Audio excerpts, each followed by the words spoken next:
Hello दोस्तों, अपनी संस्कृति में मैं आप सबका हार्दिक स्वागत करती हूँ। आज की इस कड़ी में हम जानेंगे कि समुद्र मंथन से कौन से 14 बहुमूल्य रत्न निकले थे और हिंदू धर्म में उनका क्या-क्या महत्व है।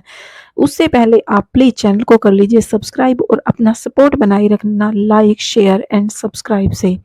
विष्णु पुराण में समुद्र मंथन की कहानी को विस्तार पूर्वक बताया गया है। भगवान विष्णु के आदेश पर देवताओं और दानवों द्वारा समुद्र मंथन किया गया था, परंतु समुद्र मंथन से निकले अमृत कलश के बारे में कई लोग जानते हैं और बहुत सी बातें ऐसी हैं कि कुछ चीजें जिनके बारे में लोगों को नहीं पता है कि कौन कौन सी चीजें निकली थी। इस अमृत कलश को प्राप्त करने के लिए देवताओं और दानवों के बीच बहुत विवाद छिड़ गया था, लेकिन अमृत ही नहीं बल्कि समुद्र मंथन से उच्च श्रवा घोड़ा, ऐरावत हाथी, लक्ष्मी जी और धनवंतरी समेत 14 अन्य बहुमूल्य रत्न भी प्राप्त हुए थे।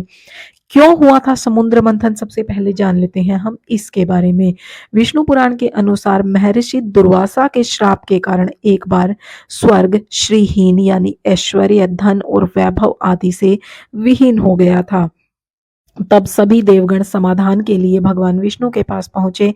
विष्णु जी ने उन्हें दानवों के साथ मिलकर समुद्र मंथन करने का उपाय बताया। विष्णु जी ने कहा कि समुद्र मंथन से अमृत निकलेगा, जिसे ग्रहण कर आप सभी अमर हो जाएंगे। अमृत कलश की बात देवताओं ने दानवों के राजा बलि को भी बताई। वे समुद्र मंथन के लिए तैयार हो गए।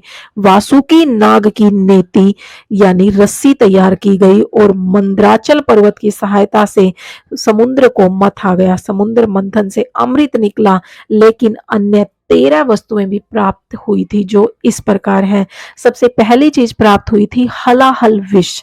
समुद्र मंथन में सबसे पहले हलाहल विष निकला। इसकी तीव्र ज्वाला से सभी देवता तथा दानव जलने लगे। सभी ने भगवान शंकर से प्रार्थना की।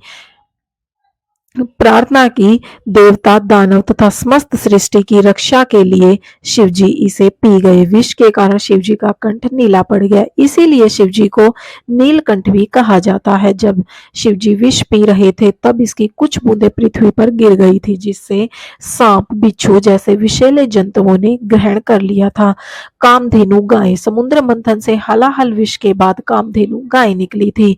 इसे ऋषि मुनियों को दे दिया गया, जिसे देवताओं में श्री हरि विष्णु, सरोवरों में समुद्र, नदियों में गंगा, पर्वतों में हिमालय, भक्तों में नारद और तीर्थों में केदारनाथ श्रेष्ठ है। वैसे ही कामधेनु को गायों की श्रेष्ठ प्रजाति माना जाता है। उच्च श्रवा घोड़ा, कामधेनु के बाद समुद्र मंथन से श्रवा घोड़ा निकला, जो कि उच्च श्रेणी का घोड़ा था। सफेद रंग के इस घोड़े में आकाश में उड़ने की भी अद्भुत शक्ति थी। यह घोड़ा असुरों के राजा बलि को प्राप्त हुआ था। बलि की मृत्यु के बाद यह घोड़ा देवराज इंद्र को मिला था। ऐरावत हाथी, समुद्र मंथन से सफेद रंग का एक अद्भुत हाथी निकला। इस हाथी में आकाश में उड़ने की क्षमता थी। देवराज इंद्र ने इसे अपने वाहन के रूप में ग्रहण किया।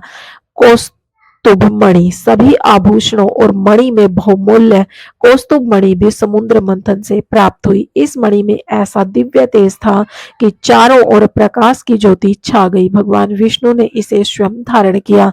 कल्प वृक्ष, कल्प वृक्ष एक दिव्य औषधि वाला वृक्ष है। इसमें कई बीमारियों का उपचार करने की क्षमता है। यह वृक्ष देवराज इंद्र को प्राप्त हुआ।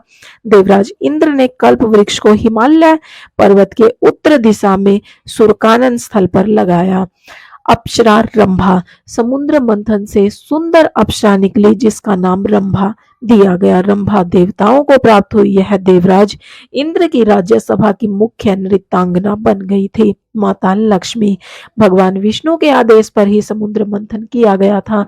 समुद्र मंथन कराने का भगवान विष्णु का मुख्य उद्देश्य देवी लक्ष्मी को पुनः प्राप्त करना था, क्योंकि जब विष्णु जी सृष्टि संचालन में व्यस्त थे तब देवी लक्ष्मी समुद्र की गहराइयों में समा गई थी। समुद्र मंथन से देवी लक्ष्मी पुनः बाहर आ गई और उन्होंने स्वयं भगवान विष्णु का चयन किया। वारुणी, समुद्र मंथन से मदिरा की भी उत्पत्ति हुई, इसे वारुणी कहा गया। विष्णु जी के आदेश पर वारुणी दानवों को प्राप्त हुई। चंद्रमा, चंद्रमा की उत्पत्ति भी समुद्र मंथन से ही हुई थी। जल से उत्पन्न होने के कारण ही चंद्रमा को जल का कारक कहा जाता है। चंद्रमा को भगवान शिव ने अपनी जटाओं में धारण कर लिया था। पांचजन्य शंख, समुद्र मंथन से दुर्लभ शंख निकला जिसे पांचजन्य शंख कहा जाता है। हिंदू धर्म में इस शंख का विशेष महत्व है। यह शंख भगवान विष्णु को प्राप्त हुआ, इसलिए कहा जाता है कि जहां यह शंख होता है वहां भगवान विष्णु और माता लक्ष्मी स्वयं विराजमान करते हैं। पारिजात, समुद्र मंथन से एक वृक्ष निकला जिसे पारिजात वृक्ष कहा गया। इस वृक्ष को छूने मात्र से ही शरीर की थकान दूर हो जाती थी। पूजा में इस वृक्ष के फूल चढ़ाना अति शुभ माना गया है। सारंग धनुष, समुद्र मंथन से निकला यह धनुष एक चमत्कारिक धनुष था। यह भगवान विष्णु को प्राप्त हुआ। अमृत, जिस अमृत को प्राप्त करने के उद्देश्य से समुद्र मंथन कराया गया था वह अंत में निकला। भगवान धन्वंतरी स्वयं अमृत कलश लेकर प्रकट हुए। अमृत को प्राप्त करने के लिए देवताओं और दानवों के बीच विवाद हुआ तब भगवान विष्णु ने मोहिनी रूप धारण करके सबसे पहले देवताओं को अमृत पान करा दिया था। तो दोस्तों, अगर आपको मेरी ये वीडियो अच्छी लगी, जानकारी अच्छी लगी तो प्लीज चैनल को सब्सक्राइब करना, वीडियो को लाइक और